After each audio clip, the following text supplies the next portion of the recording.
திரவ நிலையில காணப்படும் உலோகம் எதுண்டா அது இரசம் மட்டும்தான். இதனை நாம் பாதரசம் என்று கூறுவோம்.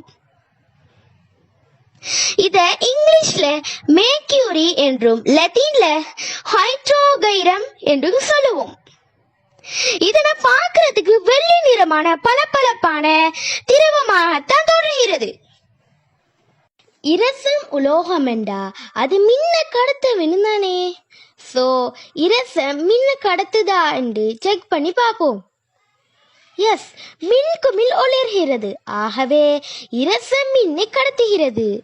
இரசமானது நீரில் அமிழ்கிறது. காரணம் இரசத்தின் அடர்த்தி நீரின் அடர்த்தியை விட அதிகம். இங்க பாருங்க, கண்ணாடியில் ஓட்டாம எப்படி இரசம் ஓடி தெரியுதுன்னு.